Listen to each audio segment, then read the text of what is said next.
Olá, seja bem-vindo, que a doce paz do Senhor esteja no seu coração. Eu sou o professor Givanildo e juntos vamos estudar a lição de número 5, Jesus Cristo e este crucificado, a mensagem do apóstolo. Nós estamos estudando uma lição sobre a vida do apóstolo Paulo, seu ministério, e esta é a quinta lição. E como você vê aí o grande tema, Jesus Cristo e este crucificado. O tema advém já de um texto de Paulo na carta aos Coríntios. A mensagem do apóstolo Paulo, né? Você já enxerga aí essa obra de arte do Peter Paul Rubens, que é um artista alemão que viveu no século 16 para o 17, como você vê aí. E essa obra de arte está no Museu de Belas Artes de Antuérpia, na Bélgica. Uma belíssima obra de arte sobre a crucificação de Jesus. E esse é o grande tema do apóstolo Paulo. Tratar de Jesus e este crucificado. Mas por que crucificado?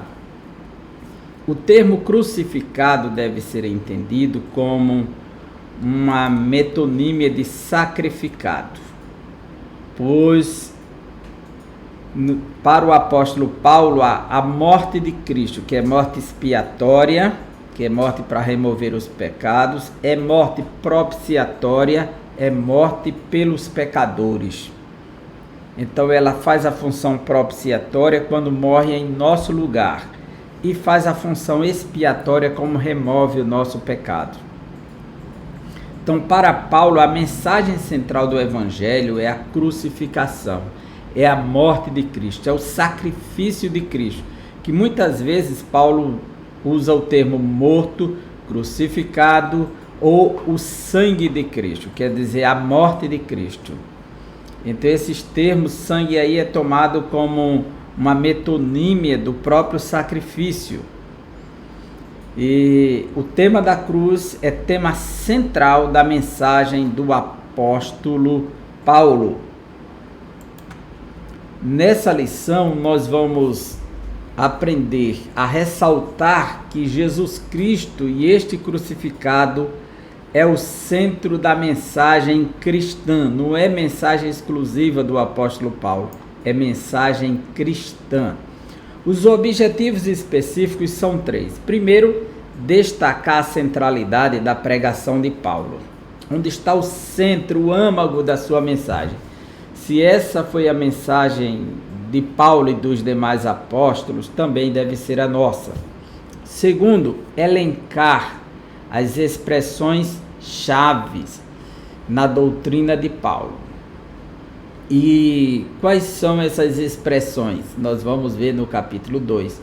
E terceiro, pontuar os efeitos da mensagem da cruz, pois não é apenas uma mensagem de informação, de esclarecimento, não é uma mensagem para enriquecer alguém intelectualmente, é uma mensagem para transformar vidas, para gerar novo nascimento. O nosso textuário nos diz: mas nós pregamos a Cristo crucificado, que é escândalo para os judeus e loucura para os gregos. É interessante como o apóstolo faz essa afirmação para a igreja de Corinto. Os coríntios, uma cidade no sul da Macedônia, justamente naquela região depois da Grécia, era um grupo de pessoas que estava ali, os coríntios, um povo voltado para a eloquência, para as grandes culturas. Havia 2 portos em Corinto, um ao leste e outro ao oeste, e esses portos facilitavam muito a chegada de outros povos. A cidade de Corinto tinha muitos escravos, tinha um mercado próspero e afluía muitos pensadores, muitos religiosos. E os gregos estavam sempre por lá, a cultura grega e filosófica era predominante em Corinto. Então, a ênfase na razão, no conhecimento, era algo predominante lá em Corinto. E Paulo diz aos Coríntios: mas nós pregamos a Cristo crucificado. Esse ponto aqui de pregar o Cristo e o Cristo crucificado já é motivo de escândalo para os judeus e de loucura para os gregos. Por quê? Nós vamos explicar isso melhor dentro da própria lição. Por que é que o Cristo crucificado é um escândalo? A palavra grega escândalo é escândalo mesmo, que quer dizer tropeço. E loucura é aquilo que foge da sensatez, é aquilo que não se encaixa na razão. Isso é loucura. Então, a mensagem do Cristo crucificado, escândalo, tropeço para os judeus e algo que foge da sensatez para os gregos.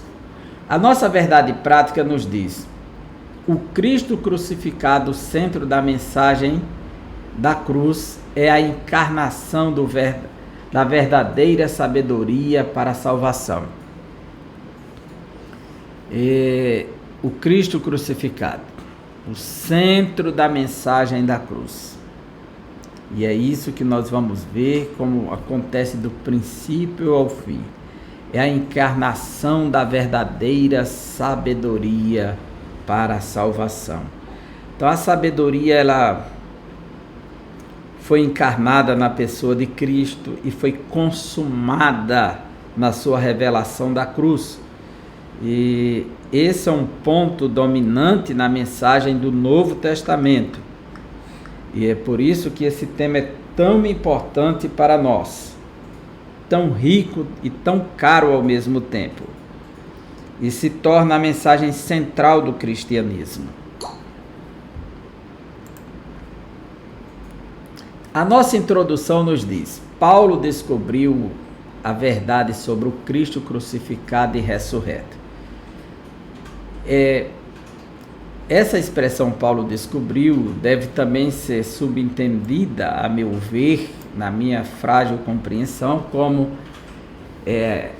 Paulo foi descoberto a Paulo a verdadeira mensagem do Cristo crucificado e ressurreto, pois foi Cristo que foi a Paulo, foi Cristo que se revelou a Paulo, foi Cristo que iluminou Paulo, e ele descobre, ou ele é descoberto, né? Então foi descoberto para ele isso que estava oculto. Ele não conseguia compreender que o Nazareno era o Messias, que o homem de Nazaré que foi crucificado fosse o seu Salvador. Mas ele entendeu quando o Senhor lhe disse: eu sou Jesus, o Nazareno, a quem tu persegues. E por isso sua missão de apóstolo foi pregar aos judeus e aos gentios. O Cristo crucificado era o Salvador prometido nas profecias dos antigos profetas de Israel. Veja comigo como Paulo afirma na carta aos Romanos, capítulo 1, essa convicção de Paulo que a sua mensagem estava fundamentada nas Escrituras do Antigo Testamento. O Evangelho está enraizado no Antigo Testamento. Paulo diz assim: Paulo, servo de Jesus Cristo, chamado para ser apóstolo, separado para o Evangelho de Deus, o qual foi, por Deus, outrora prometido por intermédio dos seus profetas nas Sagradas Escrituras. Então Paulo está convicto que o evangelho que ele prega está fundamentado no Antigo Testamento, nas Sagradas Escrituras. Está claro nesse texto de Romanos capítulo 1. Assim, o crucificado foi a sua mensagem central, o Cristo crucificado. Para ressaltar essa centralidade, devemos prestar atenção nas expressões que se destacam em suas cartas. A expressão Evangelho de Cristo, Cristo crucificado, Cristo ressurreto são temas centrais na pregação de Paulo. Então, nesta lição, veremos o quanto a mensagem da cruz traz impacto à nossa vida espiritual e pessoal. O livro de Atos dos Apóstolos é sempre com essa proposta que Cristo, o crucificado, é o Messias, o que ressuscitou é o Messias, e é essa a mensagem de Paulo, que é a mensagem apostólica. E essa é a mensagem da igreja. Uma igreja que se foca só em pregar, focando o povo, os problemas pessoais, as dores humanas, os sentimentos humanos, essa igreja, ela não é uma igreja cristocêntrica, essa é uma igreja antropocêntrica, pois a sua preocupação é o homem, é o ser humano, é o bem-estar das pessoas.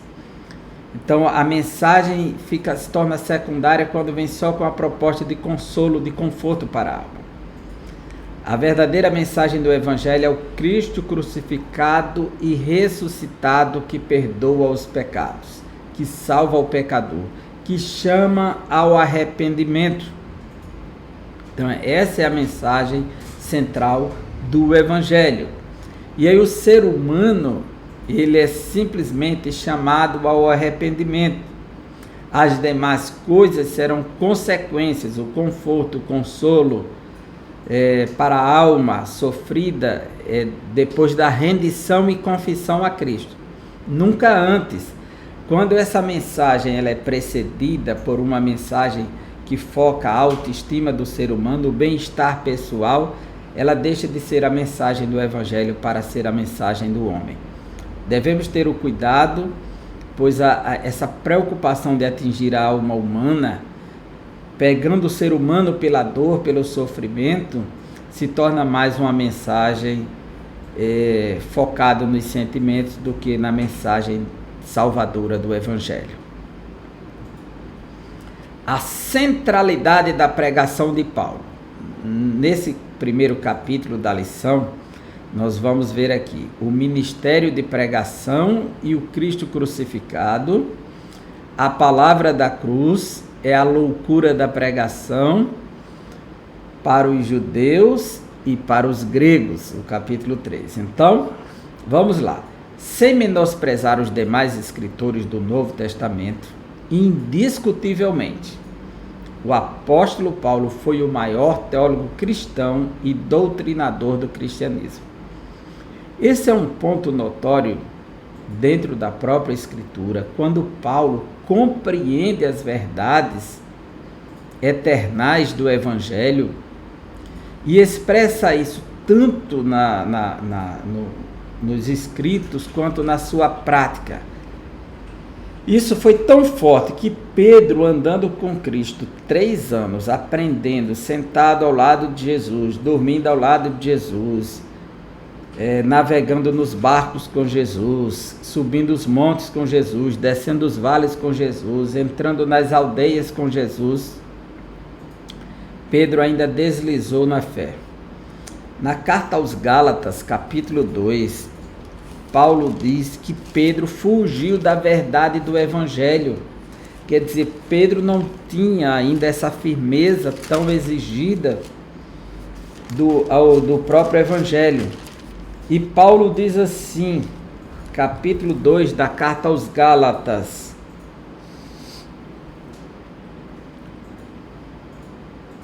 versículo 14: quando, porém, vi que não procediam corretamente segundo a verdade do Evangelho, olha só, a verdade do Evangelho, disse a Cefas, ou seja, a Pedro, na presença de todos: se sendo tu judeu, vives como gentio e não como judeu, por que obrigas os gentios a viverem como judeus? Quer dizer, Pedro não estava procedendo de acordo com a verdade do Evangelho. Se entrou na dissimulação dos judeus judaizantes e queria obrigar os gentios a viverem como judeus, como ele, sendo judeu, vivia como gentio. Então, Paulo teve essa ousadia de doutrinar o próprio apóstolo Pedro. Depois, na segunda carta do apóstolo Pedro, no fim dos dias, Pedro já com a idade avançada, ele faz a seguinte confissão no capítulo 3 da sua segunda carta. Versículo 15. E tendo por salvação a longanimidade de nosso Senhor, como igualmente o nosso amado irmão Paulo vos escreveu, segundo a sabedoria que lhe foi dada, ao falar acerca destes assuntos, como de fato costuma fazer em todas as suas epístolas, nas quais há certas coisas difíceis de entender, que os ignorantes e instáveis deturpam, como também deturpam as demais escrituras para a própria destruição deles. Quer dizer, Pedro está fazendo um reconhecimento da capacidade que Deus deu a Paulo. Ele fala da sabedoria de Paulo e fala dos escritos de Paulo e fala dos pontos difíceis de compreender. Quer dizer, Paulo foi um grande doutrinador. Então, sem dúvida, sem menosprezar os demais apóstolos, ele foi o maior em conteúdo. Suas cartas, baseadas na fidelidade aos ensinos de Cristo, lançaram os fundamentos das doutrinas cristãs. Então, Paulo, ele não ensinava por conta própria, ele estava fundamentado nos princípios de Cristo. Embora Paulo não tenha convivido fisicamente com Jesus, ele recebeu toda a revelação do próprio Cristo, conforme Gálatas 1:12, para pregar o Evangelho sem se opor aos ensinos dos outros apóstolos. De sorte que na mesma carta aos Gálatas nós encontramos que ele vai afirmar que o evangelho dele foi comparado com o de Cefas e perceberam que não tinham nada a acrescentar à mensagem de Paulo, nem a retirar. Então ele estava nivelado com os demais apóstolos em termos de conteúdo. A palavra da cruz é a loucura da pregação. Em uma das cartas de Paulo lemos: porque a palavra da cruz é loucura. Em 1 Coríntios 1:18, nessa carta, Paulo escreveu porque ele recebeu uma notícia que veio lá de Corinto, né? A família de Cloé trouxe a notícia para Paulo que a igreja estava vivendo um divisionismo. Havia grupos dizendo: eu sou de Apolo, porque ele quem nos discipulou. Dizia: não, eu sou de Paulo, que foi quem fundou a igreja. Aí outros diziam: nós somos de Pedro, porque Pedro é o principal dos apóstolos que inaugurou a igreja em Jerusalém. Eu disse: não, eu sou apenas de Cristo e de mais ninguém. Aí Paulo vai perguntar: olha, Cristo morreu só por um grupo? Está dividido? Será que Paulo foi crucificado por alguém? Quem é Apolo? Quem é Cefas? Senão servos de Deus, a serviço da igreja. Eu plantei, Apolo regou, mas quem fez crescer foi Deus. Aí Paulo vai mostrar que quando ele esteve em Corinto, ele não foi com palavras de inteligência humana, não foi para ser reconhecido como eloquente, ele foi com a mensagem da cruz. Não havia nenhum motivo para os irmãos estarem se dividindo, pelejando entre si e comprometendo o corpo de Cristo, que é um templo, que ele vai dizer no capítulo 3. Se alguém destruir o templo de Deus, dividindo a igreja, Deus o destruirá. Então ele diz, nesse capítulo aqui, aí ele diz assim, olha, versículo 13 em diante: acaso Cristo está dividido? Foi Paulo crucificado em favor de vós, ou fostes, porventura, batizado em nome de Paulo? Dou graças a Deus, porque a nenhum de vós batizei, exceto Crispo e Gaio, para que ninguém diga que fostes batizado em meu nome. Batizei também a casa de Estéfanas. Além destes, não me lembro se batizei algum outro. porque não me enviou Cristo para batizar, mas para pregar o evangelho, não com sabedoria de palavra, para que se não anule a cruz de Cristo. Se Paulo fosse com sabedoria de palavras, com uma proposta humana, então anulava todo o serviço da cruz. Certamente a palavra da cruz é loucura aos que se perdem, mas para nós, que somos salvos, é o poder de Deus. No versículo 23 do mesmo capítulo 1, ele diz: mas nós pregamos a Cristo crucificado, escândalo para os judeus, loucura para os gentios. E o 24 diz: mas para os que foram chamados, tanto judeus como gregos, pregamos a Cristo, poder de Deus e sabedoria de Deus. Porque a loucura de Deus é mais sábia do que os homens, e a fraqueza de Deus é mais forte do que os homens. Então a palavra da cruz é a loucura da pregação. Por que que a palavra da cruz é loucura, é escândalo, e ela mexe com tanto os judeus que são religiosos, quanto os gregos que são intelectuais? A palavra da cruz que Paulo está pregando diz respeito à crucificação de Cristo, sua morte vicária em nosso lugar e expiatória em remoção dos nossos pecados. Mas o que está aqui em pauta? Os romanos tinham por prática a crucificação. E segundo alguns pesquisadores, os romanos não crucificavam naturalmente nenhum romano.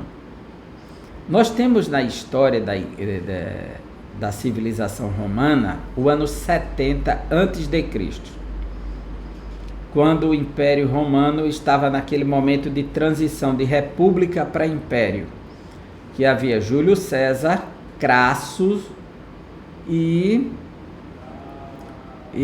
Pompeu. Quando os gladiadores promoveram uma revolta, a revolta dos gladiadores foi encabeçada por Espartacus.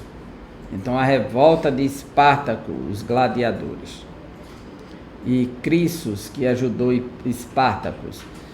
E isso no ano 70 a.C. Essa revolta foi sufocada e Crassus mandou crucificar todos aqueles que se revoltaram contra Roma.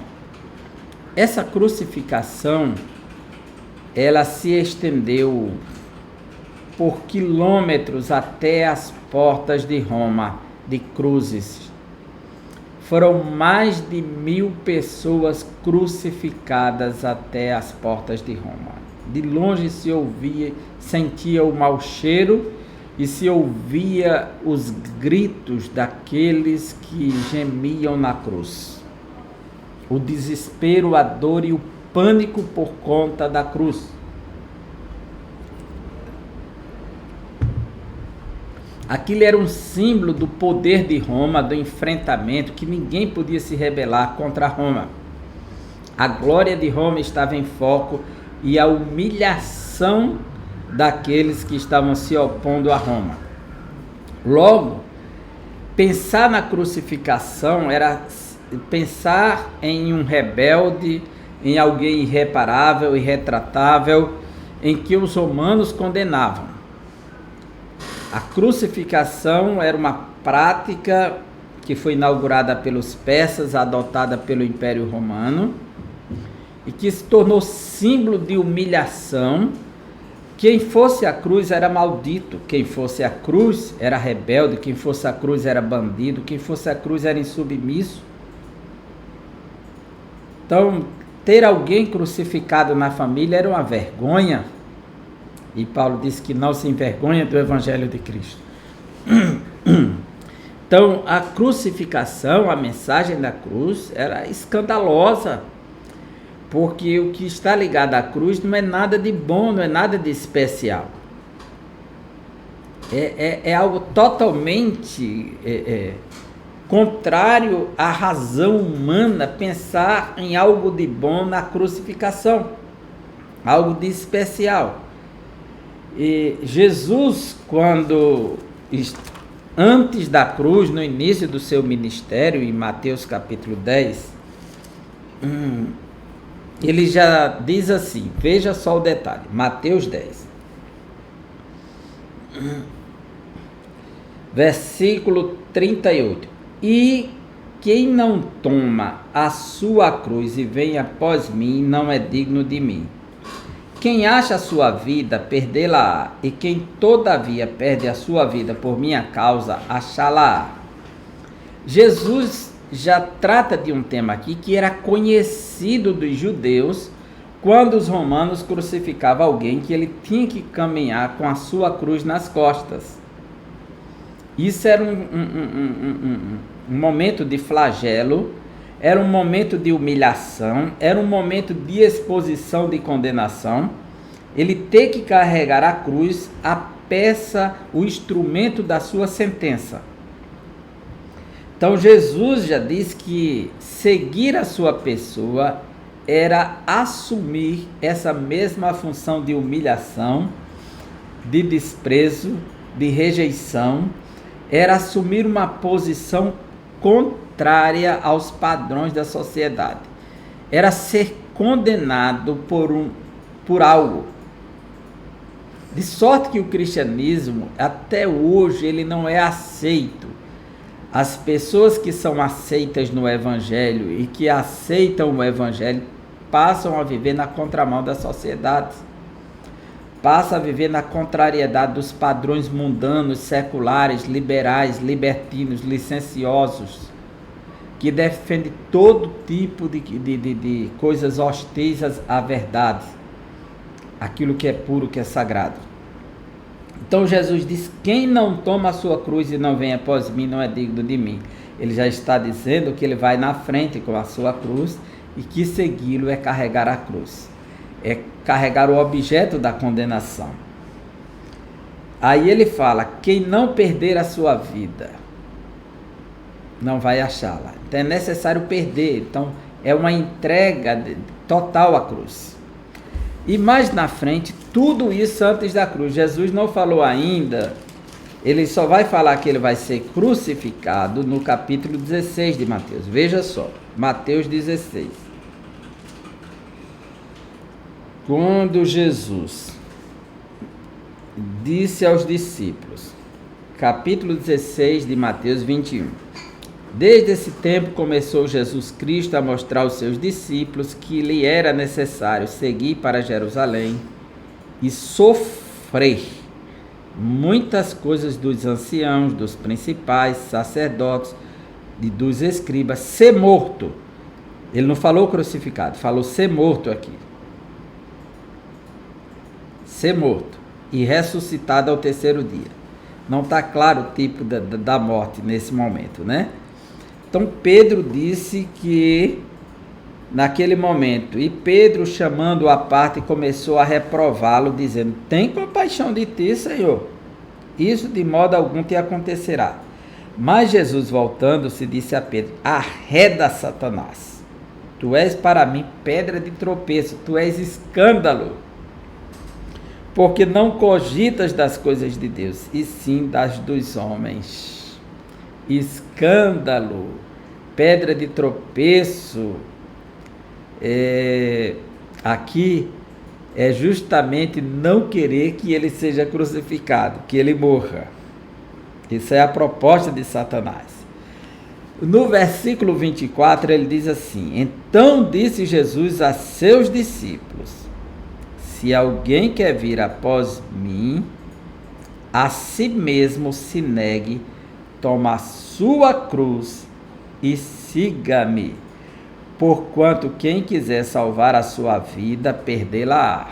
Quem não quiser carregar a cruz, vai perder a vida. E quem perder a vida por minha causa, achá-la-á.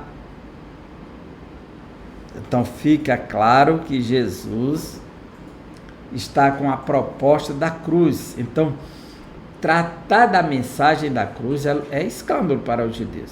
O Messias foi aquele homem crucificado, aquele rebelde. Não, não. Isso é um escândalo, não pode. Por quê?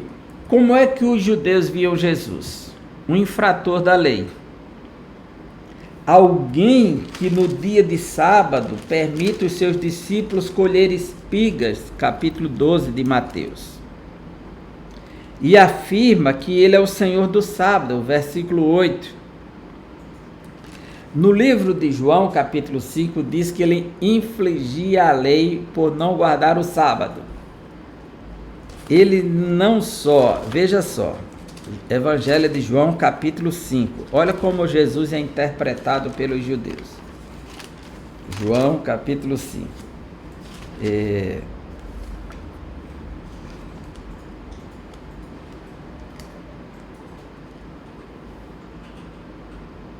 Versículo 18. Por isso, pois, os judeus ainda mais procuravam matá-lo, porque não somente violava o sábado, mas também dizia que Deus era seu próprio Pai, fazendo-se igual a Deus.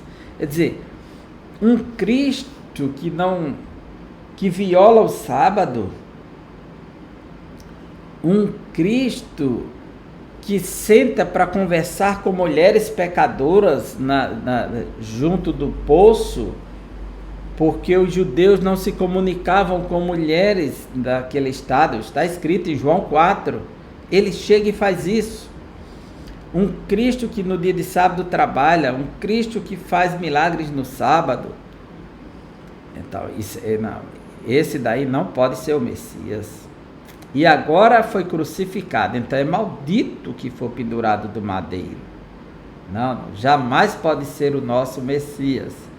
Mas é esse que Paulo diz que não se envergonha deste evangelho. Isso é loucura.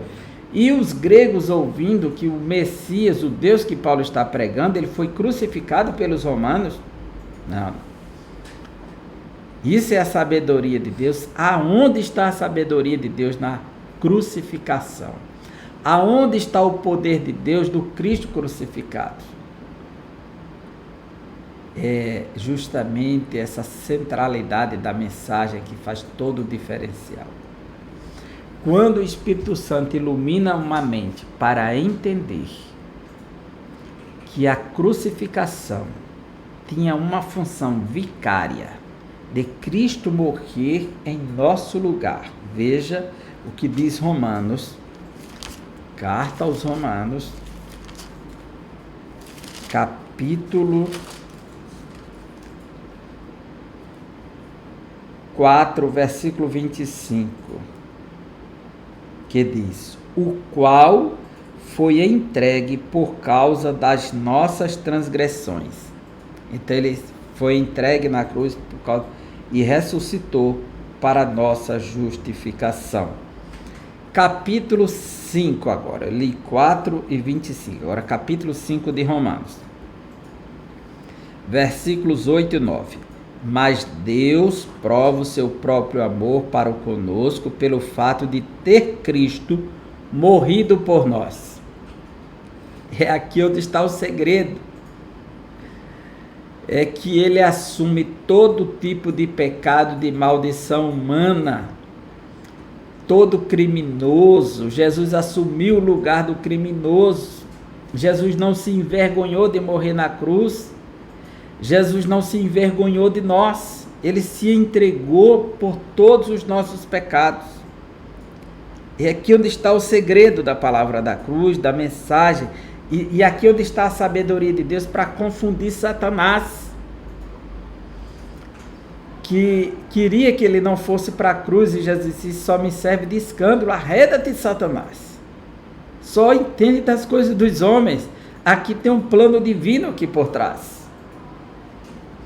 Mas Deus prova o seu próprio amor para conosco pelo fato de ter Cristo morrido por nós, sendo nós ainda pecadores. Logo, muito mais agora, sendo justificados pelo seu sangue, ou seja, pela sua morte, seremos por ele salvos da ira. No capítulo 8 de Romanos, veja mais uma vez. capítulo 8, versículo 31 e 32. Que diremos, pois, à vista dessas coisas? Se Deus é por nós, quem será contra nós? E como é que Deus é por nós? Quando nós confessamos o seu Filho, que já estamos confiando no sacrifício do seu Filho.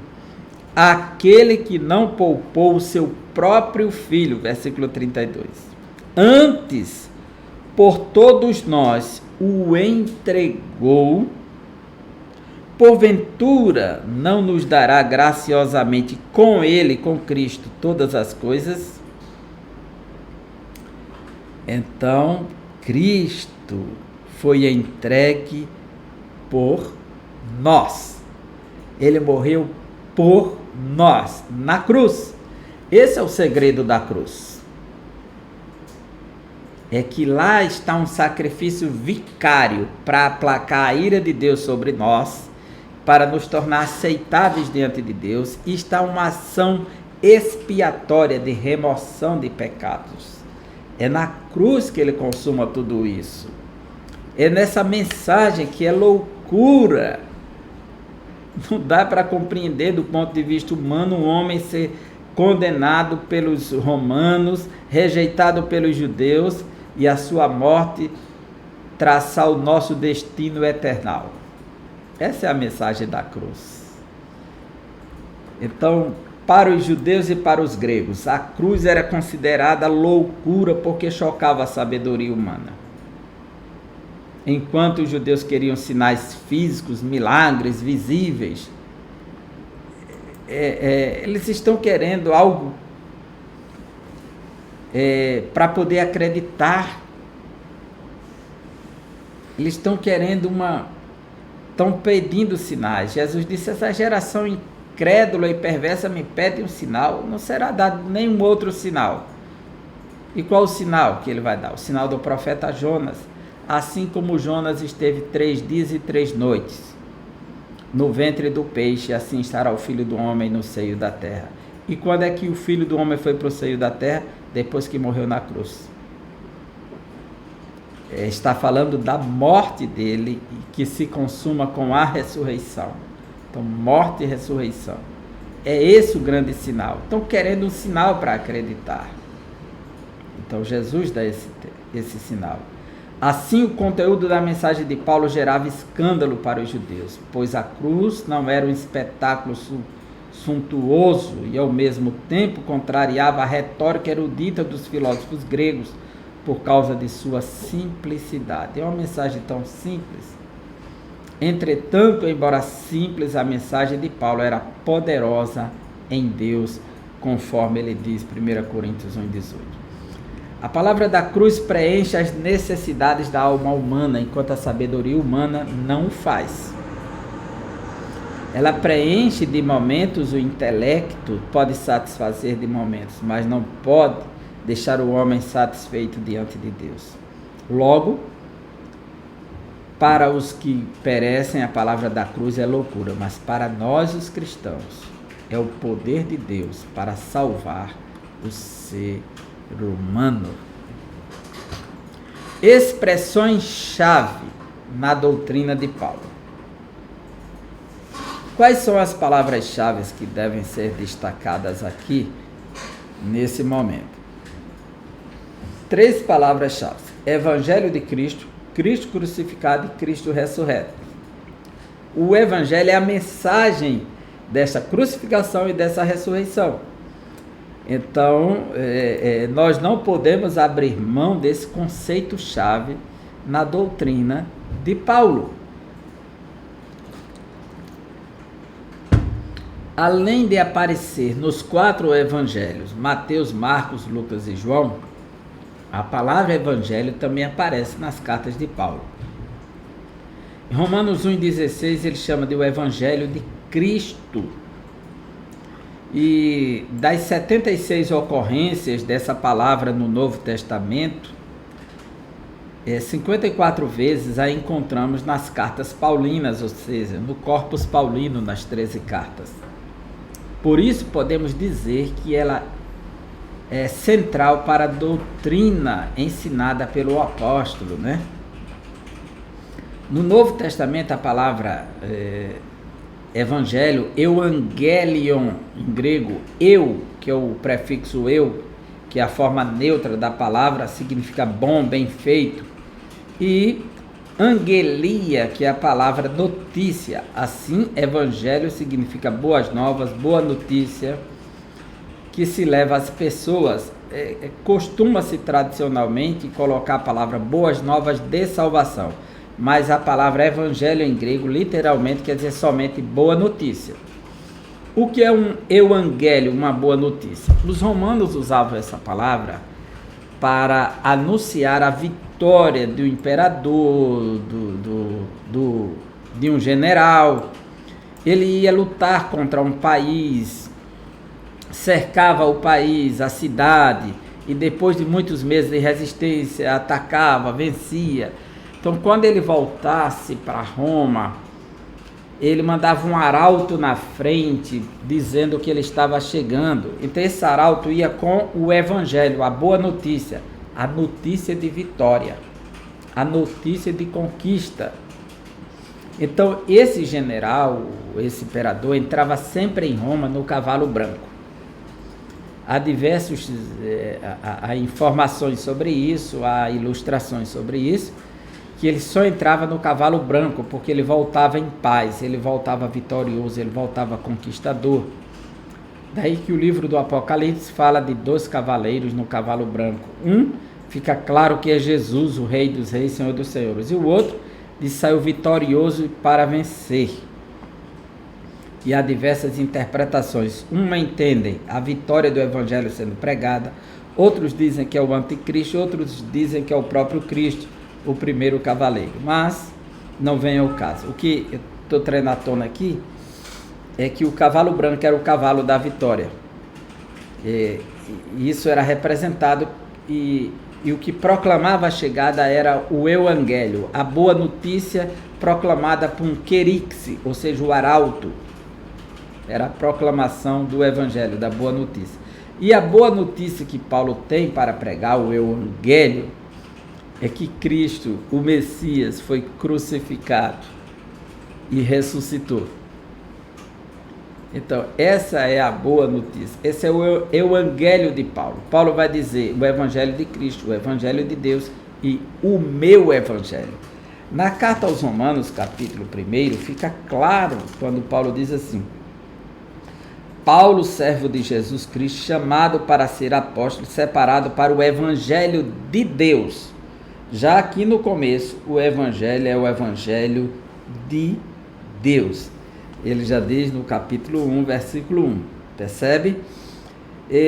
A partir do momento que Paulo vai aprofundando o assunto, versículo 9, ele diz o evangelho de seu filho. Veja, versículo 9.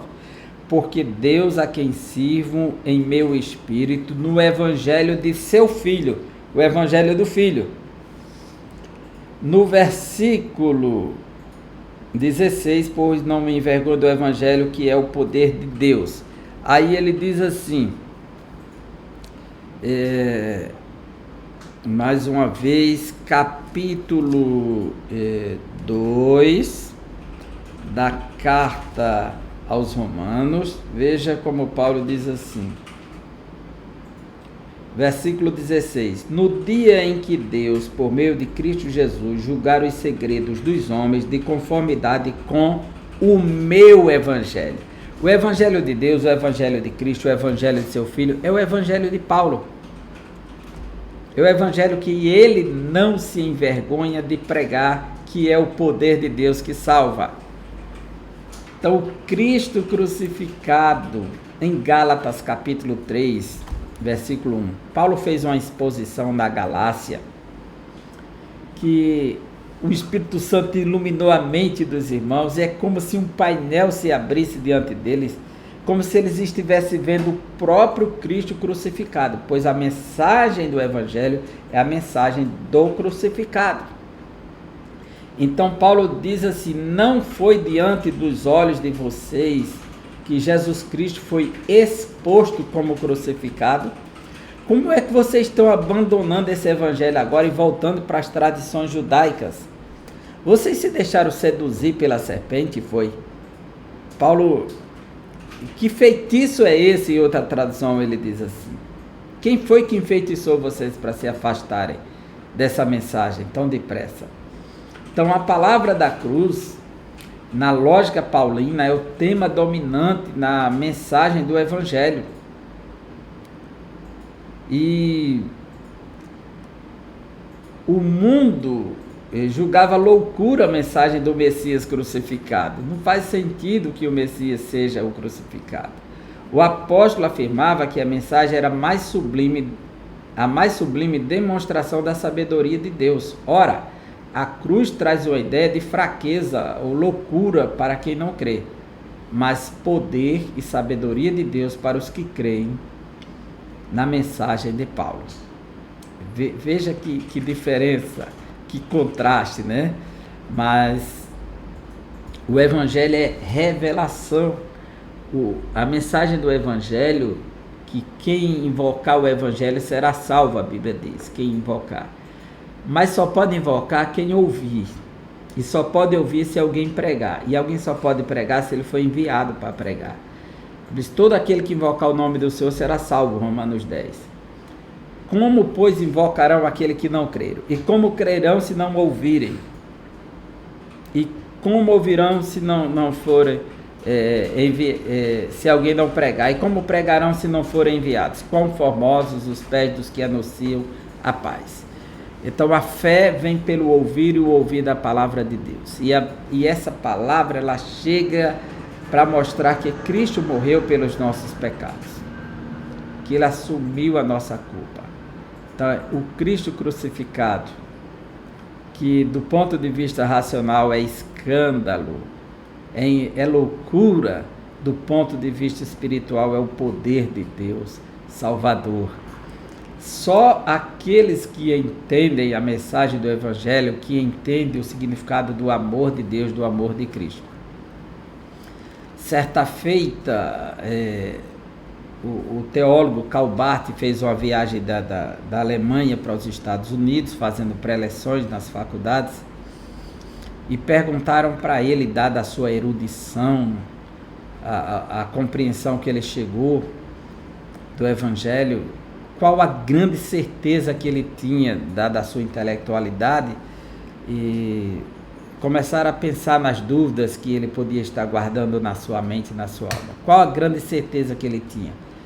Ele disse: a maior certeza que eu tenho, e a mais simples, é que Jesus me ama. Veja, uma frase tão simples, Jesus te ama.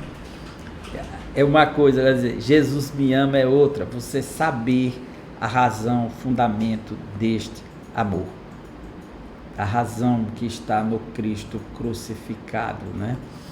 E, por fim, o Cristo ressurreto. Não há importância na morte de Cristo se Deus não o tivesse ressuscitado.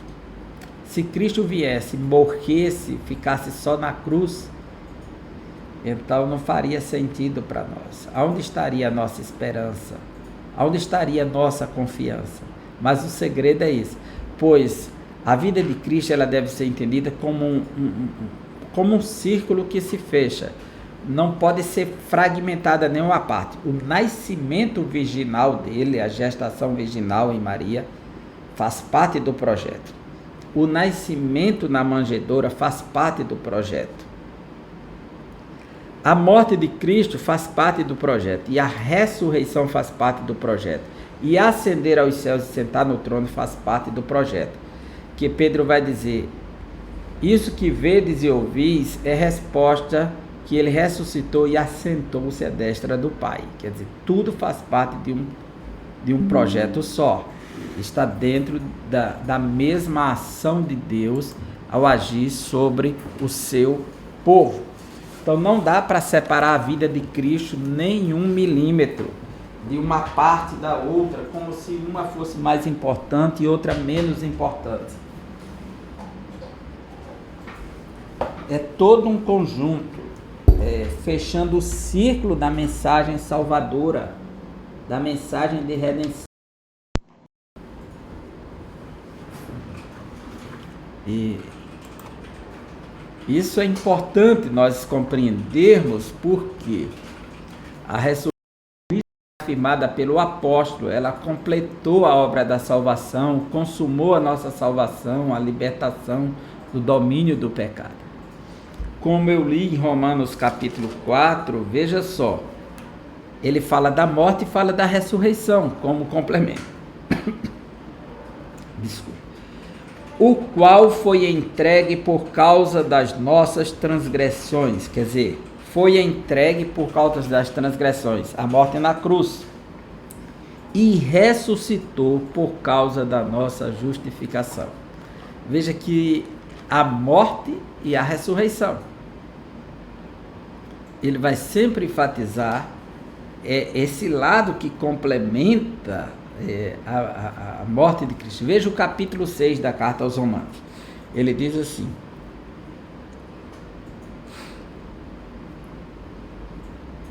versículo 2, do 1 em diante. Que diremos, pois? Permaneceremos no pecado para que seja a graça mais abundante? De modo nenhum. Como viveremos ainda no pecado? Nós, o que para ele morremos. Como nós morremos para o pecado? Aí Paulo explica. Ou porventura ignorais que todos nós que fomos batizados em Cristo Jesus, fomos batizados na sua morte. Quer dizer, quando alguém é imergido nas águas, ele está sendo sepultado com Cristo. E quando ele levanta, ele ressuscita com Cristo simbolicamente. Ele se identifica com a ação da morte de Cristo. Então tem a morte, que é a cruz, e tem a ressurreição, que é o esvaziamento da sepultura. Fomos, pois, sepultados com ele na morte. E morte é cruz. Pelo batismo, para que, como Cristo foi ressuscitado dentre os mortos pela glória do Pai, assim também andemos nós em novidade de vida. Porque se somos unidos com ele na semelhança da sua morte, certamente o seremos também na semelhança da sua ressurreição. Então, Cristo crucificado e Cristo ressuscitado, indiscutivelmente. Capítulo 3. Os efeitos da mensagem da cruz. Uma vida no poder de Deus. A mensagem da cruz é uma mensagem de poder. Paulo insiste na carta aos Coríntios, veja só. Capítulo 1, versículo 18.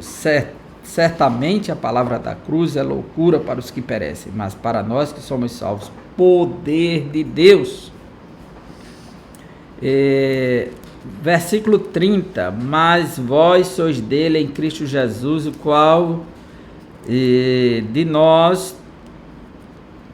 qual se nos tornou da parte de Deus sabedoria e justiça, santificação e redenção.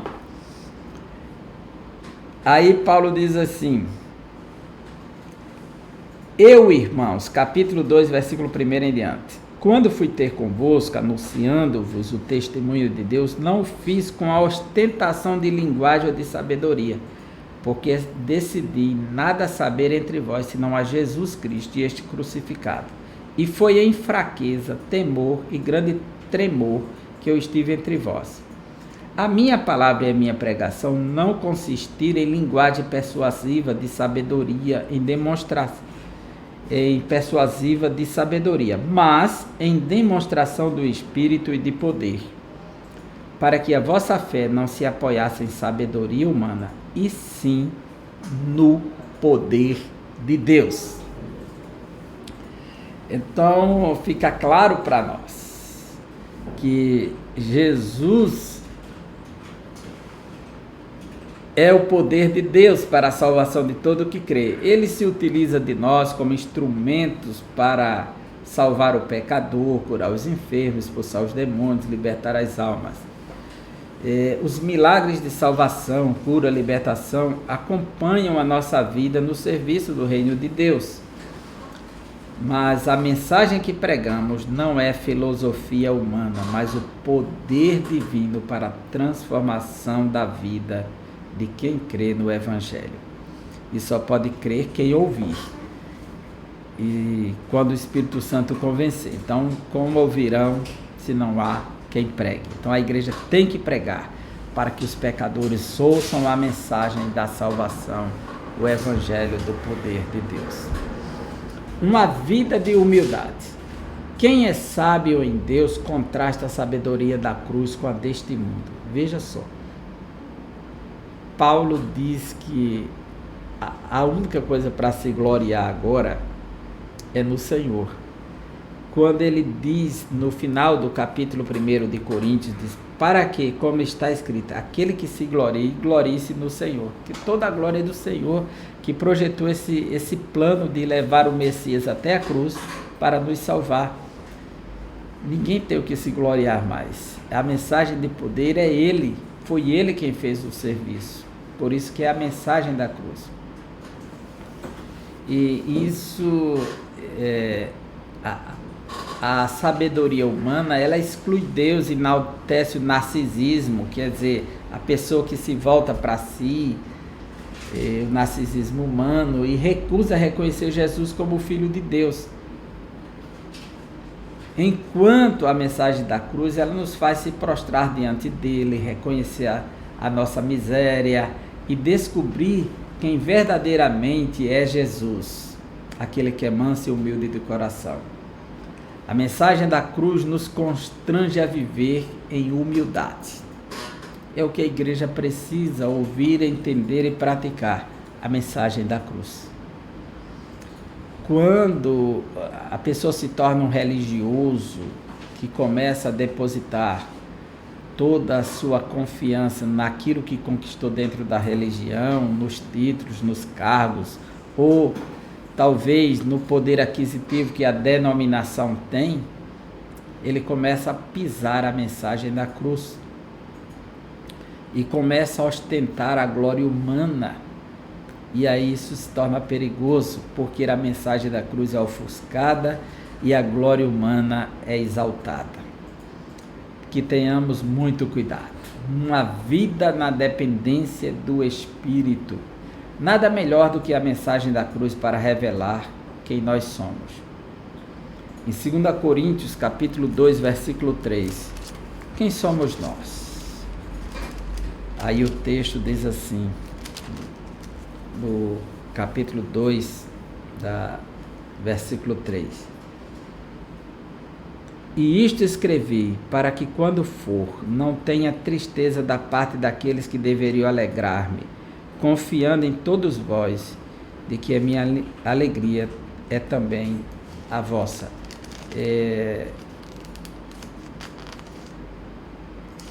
Na realidade, esse texto aqui, ele está... É 3 e 2. Vós sois a nossa carta, escrita em nosso coração, conhecida e lida por todos os homens. É dizer, a palavra da cruz faz com que o cristão se torne uma carta de Deus, uma carta lida. Mas a palavra da cruz, ela mostra que nós somos pecadores, somos frágeis. E aí somos dependentes de Deus, totalmente dependentes de Deus. Porque não temos mais o que confiar, o que se gloriar em nós mesmos. De acordo com os ensinos do apóstolo Paulo, ele diz na carta de Timóteo que Cristo veio buscar os pecadores, dos quais eu sou o principal. Então Cristo veio morrer pelos pecadores e ele se considerava o principal. Então a palavra da cruz, ele mostra o quanto somos pecadores, e que, veja, 1 Coríntios capítulo 2, versículo 3, o que diz, 1 Coríntios, e foi em fraqueza, temor e grande temor que eu estive entre vós. Então Paulo mostra que como ser humano ele se aproximou dos coríntios com fraqueza, temor e tremor. O ser humano é frágil, tá certo? Como o apóstolo Paulo, devemos ter a plena consciência das nossas fraquezas humanas, limitações pessoais, medos interiores. Por isso, as Escrituras nos estimulam a jamais depender ou confiar em nós mesmos, mas exclusivamente no Espírito Santo. Aí Paulo diz que a sua palavra foi da demonstração e poder do Espírito. E Jesus disse: não temam quando vocês forem levados às sinagogas, aos tribunais, porque o Espírito quem vai falar por vocês, para ninguém confiar em si mesmo. E ele disse: sem mim nada podeis fazer. Então é uma dependência, porque o Espírito ele nos faz agir, ter criatividade e fazer coisas de modo que glorifiquem a Deus. Veja como Estevão testemunhou cheio do Espírito Santo e viu a glória de Deus e não temeu a morte. E o Espírito conduziu a interceder por aqueles que o assassinavam. Naquele momento, em Atos 7 está registrado. Então, enfim, nossa conclusão é que a mensagem da igreja é a cruz de Cristo. Essa cruz dá conta do Cristo crucificado e do ressurreto. Essa mensagem traz escândalo ao mundo, mas poder para nós que estamos sendo salvos. Ela salva, cura e liberta o pecador e, ao mesmo tempo, que nos revela uma vida de poder de Deus, humildade e dependência do Espírito. A mensagem gloriosa da cruz transforma o homem por inteiro ou inteiramente. Que fiquemos com essa mensagem, que proclamemos a mensagem da cruz, que possamos levar essa mensagem aos nossos alunos na escola bíblica, para que todos entendam a centralidade da mensagem da cruz, o Cristo crucificado em nosso lugar, fazendo uma ação vicária, substitutiva e ao mesmo tempo expiatória e ressuscitando para nossa justificação. É desse evangelho que Paulo não se envergonha de anunciar o Cristo crucificado e ressurreto. Que Deus abençoe você e até a próxima aula, se Deus quiser. Um forte abraço.